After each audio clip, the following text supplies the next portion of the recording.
भारत महान शासकों का देश रहा है। अलग अलग काल में एक से बढ़कर एक राजा ने भारत पर राज किया और आज हम आपके साथ ऐसे ही 10 शासकों की सूची लेकर आए हैं। ये सूची शासनकाल के समय के अनुसार तैयार की गई है, यानी सुने गए सबसे पुराने शासकों को सबसे पहले दिखाए गए हैं और बाद में आने वाले शासकों को बाद में। तो आइए देखते हैं इसे। 10 ग्रेट किंग्स ऑफ इंडिया। अजात शत्रु मगध पर राज करते थे। ये हरियंका वंश से थे। इनके पिता बिंबिसार थे।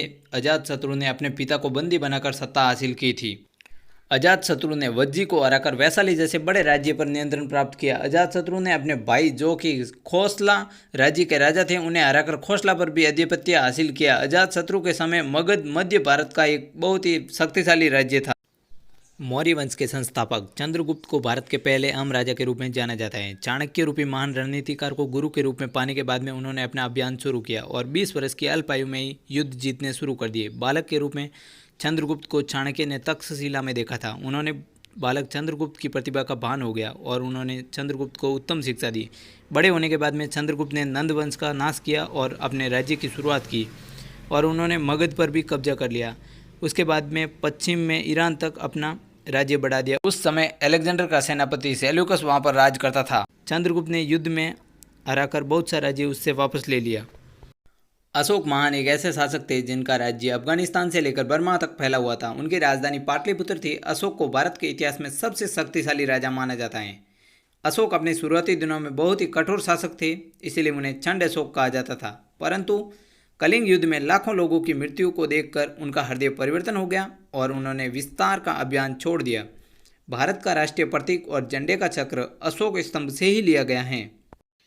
समुद्रगुप्त गुप्त राजवंश के वह राजा थे जिन्होंने अपने पूरे जीवन काल में कभी कोई युद्ध नहीं हारा। अपने पुत्र विक्रमादित्य के साथ मिलकर उन्होंने भारत में स्वर्ण युग की शुरुआत की। उन्होंने ही मुद्रा का चलन शुरू किया और स्वर्ण मुद्राएं बनवाई। उनके राज्य में भारत का सांस्कृतिक उत्थान हुआ। दक्षिण में जितने भी राजा हुए हैं उनमें से सबसे ताकतवर राजा थे राजा सोला। उन्होंने दक्षिण में अपना शासन बनाया और अपना प्रभाव श्रीलंका तक फैलाया। हिंद महासागर के व्यावसायिक समुद्री मार्गों पर छोल वंश का प्रभाव साफ तौर पर था और इनकी अनुमति के बिना कोई व्यापार नहीं कर सकता था। इन्होंने 100 से अधिक मंदिर बनवाए, जिनमें से उत्तम और ऐतिहासिक है तंजौर का शिव मंदिर, जो यूनेस्को द्वारा वर्ल्ड हेरिटेज साइट घोषित किया जा चुका है। कृष्णदेवराय दक्षिण के महान राजा कृष्णदेवराय विजयनगर के शासक थे। उन्होंने दक्षिण में मुगल शासन की बढ़त को रोक दिया और बहुत से मंदिरों का निर्माण कराया। कृष्णदेवराय को उस समय के सबसे ताकतवर हिंदू राजाओं में से माना जाता था। उनके प्रभाव के कारण बाबर ने उनके राज्य पर कभी आक्रमण नहीं किया। मुगल काल में जब राजपूताना के अन्य शासकों ने मुगलों से संधि कर ली थी, तब मेवाड़ की भूमि पर जिस सूर्य का उदय हुआ उसका नाम था महाराणा प्रताप। माता से मेवाड़ी परंपरा और शौर्य की गाथा सुनकर प्रताप का मन बचपन से ही मातृभूमि की भक्ति में लग गया और उन्होंने अपना जीवन राष्ट्र, कुल और धर्म की रक्षा के लिए अर्पित कर दिया। अकबर से पराजित होने और जंगलों में भटकने के बाद भी उनका साहस नहीं टूटा और महाराणा ने चित्तौड़गढ़ वापस प्राप्त कर लिया। राजपूतों की शान फिर से बढ़ाई। महाराणा प्रताप ने प्रण लिया था कि जब तक वह चित्तौड़ वापस प्राप्त नहीं करेंगे तब तक न पलंग पर सोएंगे और न ही सोने की थालियों में खाना खाएंगे। अपने कर्म के लिए राज्य सुख का उपभोग त्याग दिया।